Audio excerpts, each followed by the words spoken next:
নমস্কার, আমি পম্পা কুকবুক চ্যানেলে আমার সকল বন্ধুদেরকে স্বাগত জানাই। বন্ধুরা, আজকে তোমাদের সঙ্গে ভীষণ টেস্টি এবং খুবই হেলদি একটা সহজ টিফিনের রেসিপি শেয়ার করতে চলে এলাম। হাতে মাত্র 10 মিনিট সময় থাকলেই তোমরা কিন্তু খুব সহজে এটা বানিয়ে নিতে পারবে। আর খেতে সত্যি খুবই ভালো হয়, বাড়ির বড় ছোট সবাই খুব পছন্দ করবে। স্কুল অফিসের টিফিনেও তোমরা কিন্তু এই রেসিপিটা ঝটপট বানিয়ে দিতে পারো। তাহলে কথা না বাড়িয়ে রেসিপিটা শুরু করছি। একটা লাইক দিয়ে ভিডিওটা সম্পূর্ণ দেখার অনুরোধ রইল বন্ধুদের কাছে। প্রথমে একটা মিক্সিং বোল নিয়েছি। এবার এর মধ্যে দিয়ে দিচ্ছি একটা মাঝারি সাইজের বাটির 1 বাটি আটা। এই রেসিপিটাকে আরও ভীষণ টেস্টি বানানোর জন্য আর একদম নরম তুলতুলে বানানোর জন্য দিয়ে দিচ্ছি এখানে বেসন।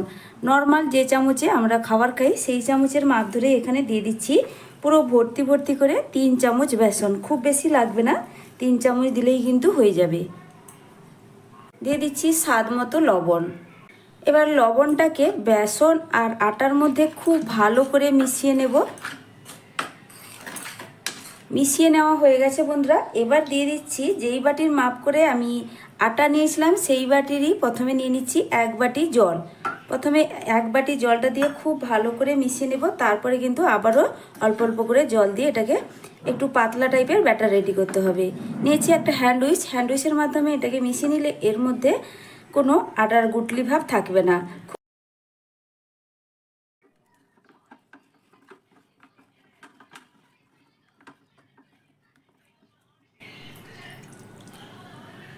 এইভাবে অল্প অল্প করে জল দিয়ে আমি কিন্তু এটাকে একটা ব্যাটার রেডি করে নিচ্ছি। একসঙ্গে বেশি জল দিয়ে দিলে জলের মাপটা কিন্তু সঠিক করে বোঝা যাবে না, ব্যাটারটা আবার খুব বেশি পাতলা হয়ে যেতে পারে। তার কারণেই কিন্তু অল্প অল্প করে জল দিয়ে আমি এখানে একটা ব্যাটার রেডি করে নিচ্ছি। রেসিপিটা পুরোপুরি দেখবে বন্ধুরা, কোথাও স্কিপ করবে না। ভীষণই টেস্টি এবং হেলদি একটা রেসিপি তোমাদের সঙ্গে শেয়ার করছি।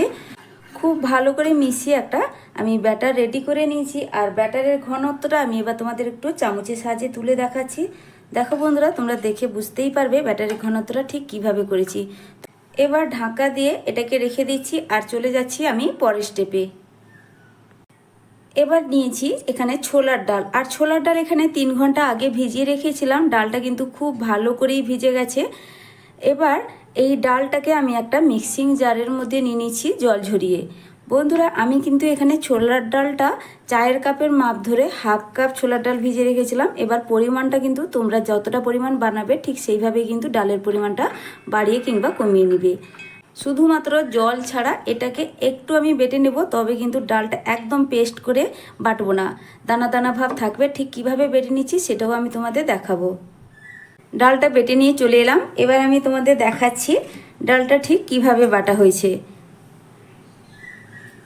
দেখো বন্ধুরা, একদম কিন্তু মিহি পেস্ট হয়নি, দেখে নিশ্চয়ই বুঝতেই পারছো। এগুলো কিন্তু ছোট ছোট টুকরো অংশ আছে। তো এইভাবে করেই কিন্তু ডালটাকে বেটে নিতে হবে। এবার গ্যাসে একটা কড়াই বসিয়ে দিয়ে তাতে দিয়ে দিচ্ছি 1 চামচ মতো সাদা তেল। খুব বেশি না, একদম অল্প তেল দিয়েই আজকের টিফিন রেসিপিটা বানিয়ে দেখাচ্ছি বন্ধুরা। তেলটা গরম করে নেওয়ার পর এবার আমি এর মধ্যে দিয়ে দিচ্ছি 1/2 চামচ গোটা জিরে। গোটা জিরেটা যখন সুন্দর করে ভাজা হবে, খুব সুন্দর একটা মিষ্টি গন্ধ বেরোবে। তারপরে এখানে আমি দিয়ে দেব 1 চামচ গ্রেট করা আদা। সঙ্গে দিয়ে দিচ্ছি 2টো কুচনো কাঁচা লঙ্কা। আদা আর কাঁচা লঙ্কাটাকে একটু ভাজা ভাজা করে নেব। তোমরা চাইলে এখানে পেঁয়াজের ব্যবহার করতে পারো, তবে আজকে আমি পেঁয়াজ রসুন ছাড়া সম্পূর্ণ নিরামিষ আজকে এই টিফিনের রেসিপিটা শেয়ার করছি। তো দেখো বন্ধুরা, আদাটা কিন্তু ভাজা ভাজা হয়ে গেছে। ঠিক এমন সময় কিন্তু দিয়ে দিচ্ছি বেটে রাখা এখানে ছোলার ডাল। গ্যাসের ফ্লেমটা অবশ্যই কিন্তু এই সময় আমি লোতেই রেখেছি, না হলে কিন্তু মশলাটা পুড়ে যাবে। বাটা ডালটা দিয়ে দেওয়ার পর খুব ভালো করে মশলার সঙ্গে একটু মিশিয়ে নেব। দেখো 1-2 বার মতো একটু নাড়াচাড়া করে নিয়েছি। তারপরে দিয়ে দিচ্ছি এখানে স্বাদ মতো লবণ। এবার দিয়ে দিচ্ছি একদম সামান্য একটু হলুদ, খুব বেশি না, একদম অল্প একটু হলুদ দেওয়ার পর খুব ভালো করে লবণ আর হলুদটাকেও মিশিয়ে নেব। ভীষণই হেলদি একটা রেসিপি, বাচ্চা থেকে বড় সবাই খুবই পছন্দ করবে। বিশেষ করে বাচ্চারা একঘেয়েমি টিফিন কিন্তু একদম পছন্দ করে না। তাদের জন্য এই রকম যদি টিফিন বানিয়ে দেওয়া যায়, তারা কিন্তু টিফিনের বক্স খালি করেই বাড়ি ফিরবে। সঙ্গে বড়দেরও লাঞ্চ বক্সে, অফিসের লাঞ্চ বক্সে তোমরা এই রেসিপিটা বানিয়ে দিতে পারো। বানাতে কিন্তু খুব বেশি উপকরণের প্রয়োজন হচ্ছে না, আর সময়টাও খুব কম লাগে। হাতে 10 মিনিট থাকলেই এই রেসিপিটা কিন্তু চটজলদি বানিয়ে নেওয়া হয়ে যায়। তো দেখো, লবণ আর হলুদটা খুব ভালো করে কিন্তু মেশানো হয়ে গেছে। তারপরে এখানে আমি দিয়ে দিচ্ছি সামান্য একটু পনির, আর পনিরটাকে আমি গ্রেট করে রেখেছি। আর এইভাবে গ্রেট করে দিলে খুব ভালো করেই মিশে যাবে। নিরামিষভাবে বানাচ্ছি, পনিরটা ব্যবহার করলাম। পনিরটা দিলে ভীষণই টেস্টি হবে। তবে তোমরা হাতের কাছে পনির না থাকলে সেদ্ধ আলুও এখানে ব্যবহার করতে পারো, সেক্ষেত্রেও কিন্তু রেসিপিটা খুবই ভালো লাগবে। একটু কিছুক্ষণ ধরে নাড়াচাড়া করে নিয়েছি। তারপরে দেখো বন্ধুরা, এবার দিয়ে দিচ্ছি এখানে চা চামচের হাফ চামচের থেকেও কম সামান্য একটু চিনি দিলাম। এতে টেস্টটা কিন্তু খুব ভালো আসবে। তবে তোমরা না চাইলে এটাকে স্কিপ করতে পারো। সঙ্গে দিয়ে দিচ্ছি চা চামচের হাফ চামচের থেকে একটু কম চিলি ফ্লেক্স। একটু ঝালঝাল হবে আর সুন্দর একটা কালার আসার জন্য এখানে দিয়ে দিচ্ছি 2 চিমটির মতো কাশ্মীরি লাল লঙ্কার গুঁড়ো। এবার সব কিছু দিয়ে খুব ভালো করে আবারও মিশিয়ে নেব। আর এই টিফিনটা বানানোর জন্য স্টাফিংটা কিন্তু একদম রেডি হয়ে গেছে। গ্যাসের ফ্লেমটা বন্ধ করে এটাকে একটা পাত্রের মধ্যে আমি তুলে রাখছি। দেখো বন্ধুরা, এখন দেখতে কতটা সুন্দর হয়েছে। তারপরে আমি যে এখানে আটার ব্যাটারটা রেডি করে রেখেছিলাম, আবারও একবার চামচ দিয়ে খুব ভালো করে মিশিয়ে নেব। এবার গ্যাসে একটা ফ্রাইং প্যান বসিয়ে দিয়ে সামান্য একটু তেল এখানে ব্রাশ করে দিচ্ছি, একদম নামমাত্র তেল। তবে ফ্রাইং প্যানে বানাতে চাইলে তেল ছাড়াও কিন্তু এই রেসিপিটা খুব সহজে বানানো যায়। আমি কিন্তু এখানে 2-1 ফোঁটা মতো তেল দিয়ে খুব ভালো করে ব্রাশ করে দিলাম। তেলটা যে একদম কম, তোমরা সেটা নিশ্চয়ই দেখেই বুঝতে পারছো। এবার আমি এখানে যে আটার ঘোলটা রেডি করে রেখেছি বা ব্যাটারটা রেডি করে রেখেছি, আবারও খুব ভালো করে একটা হাতার সাহায্যে একটু মিশিয়ে নিচ্ছি। মিশিয়ে নেওয়ার পরে এখান থেকে 1 হাতা ব্যাটার নিয়ে এই প্যানের মধ্যে দিয়ে দিচ্ছি। দিয়ে দেওয়ার পরে প্যানের হাতলটা ধরে একটু ঘুরিয়ে নেব।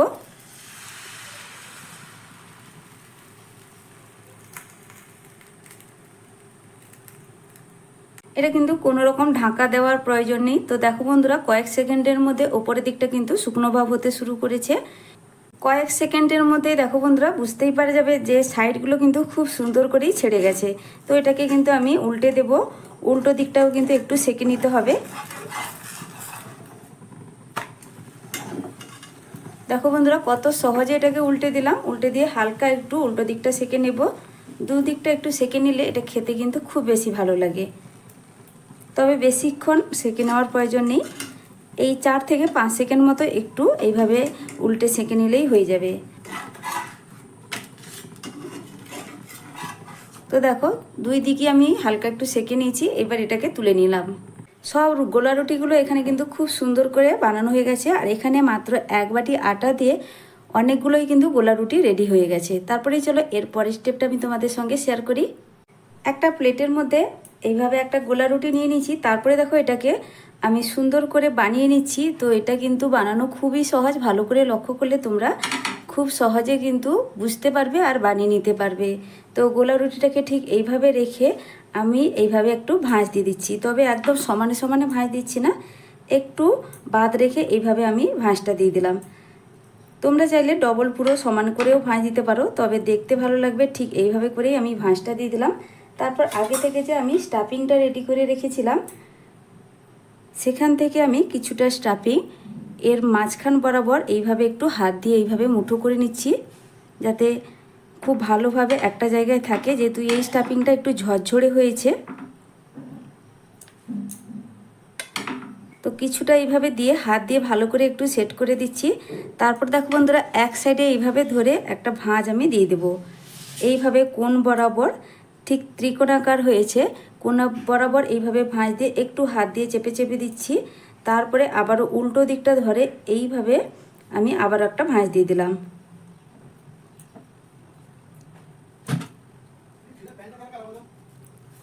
দেখো বন্ধুরা, খুব সুন্দরভাবে কিন্তু একটা রেডি হয়ে গেল। দেখে নিশ্চয়ই বুঝতেই পারছো। আর এটা হাত দিয়ে ভালো করে একটু চেপে চেপে দিলে এটা কিন্তু খুব সহজে খুলে যাবে না, খুব ভালোভাবে এটা সেট হয়ে যাবে। তো এইভাবেই তোমরা এই টিফিনটাকে খেতে পারো, খেতে দুর্দান্ত লাগে, একদম হেলদিভাবে রেডি হয়েছে। তবে এটাকে আরও একটু টেস্টি বানানোর জন্য চলো আমি এটার পরের স্টেপ দেখাচ্ছি। তবে আবারও একটা একইভাবে তোমাদের বানিয়ে দেখাচ্ছি বোঝানোর সুবিধার্থে। আশা করছি তোমরা রেসিপিটা কিভাবে বানিয়ে নিচ্ছি তোমরা বুঝতেই পারছো। তো এইভাবে রেখে আমি একটা ভাঁজ দিয়ে দিচ্ছি, তারপরে কিছুটা পুর এইভাবে ওপর থেকে দিয়ে দিতে হবে।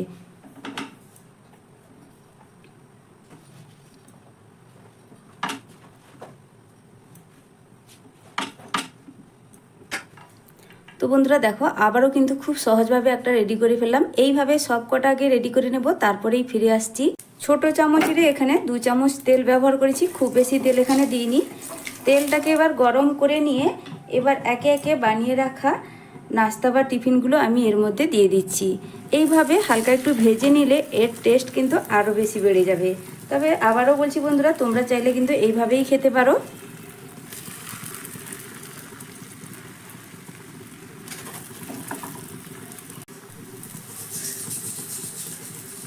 এক সাইড একটু লালচে করে ভাজা হয়ে গেলে আমি এগুলোকে উল্টে দেব। উল্টো সাইডটা একটু লালচে করে ভেজে নিতে হবে। তার মানে 2 দিকে একটু লাল লাল করে ভেজে নিলে এটা খেতে কিন্তু বেশি ভালো লাগবে।